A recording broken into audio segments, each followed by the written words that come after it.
दोस्तों आप देख रहे हैं राइट भोजपुरी और आप लोगों को फिर से एक बार राइट भोजपुरी चैनल में स्वागत है। तो दोस्तों आप लोगों को बता दें कि शेयर की वापसी हो चुकी है और बहुत ही तगड़े तरह से हो रहा है वापसी। जी हाँ दोस्तों, हम बात कर रहे हैं hit machine trending star Khesari Lal Yadav के बारे में, जो कि बहुत ही बवाल और हाई लेवल का गाना आ रहा है। जो कि इस गाना के बारे में खेसारी लाल यादव कल के स्टेज शो में बताए थे कि एक माही मनीषा के साथ मेरा गाना आ रहा है और वो गाना यही है। शूटिंग कंप्लीट हो चुका है, जो कि कुछ तस्वीरें निकल कर आई है, आप लोग देख सकते हैं। खेसारी लाल यादव की एंट्री रोल्स रॉयल्स की गाड़ी पर हो रही है और माही मनीषा आगे डांस कर रही है और ये गाना बहुत ही बवाल हाई लेवल का शूट हुआ है।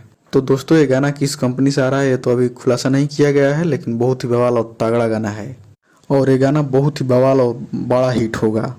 ये गाना 100-200 मिलियन वाला नहीं है, बल्कि 500 मिलियन ये गाना जाएगा। आप लोग लिख के ले लो। तो दोस्तों आप लोग तैयार रहिएगा इस गाना को गर्दा उड़ाने के लिए। तो इस गाने के बारे में आप लोग क्या कहना चाहते हैं कमेंट करके जरूर बताइएगा। तो चलिए इस वीडियो में इतना ही, मिलते हैं किसी अगले वीडियो में। बाकी कि आप लोग अभी तक हमारे चैनल को सब्सक्राइब नहीं किए तो प्लीज चैनल को सब्सक्राइब जरूर कर दीजिएगा और इस वीडियो को लाइक कीजिएगा, शेयर कीजिएगा। और आप लोग खेसारी भैया के सच्चे वाले फैन होंगे तो अभी तक हमारे चैनल को सब्सक्राइब नहीं किए हो तो प्लीज चैनल को सब्सक्राइब जरूर कर दीजिएगा। तब तक जय हिंद जय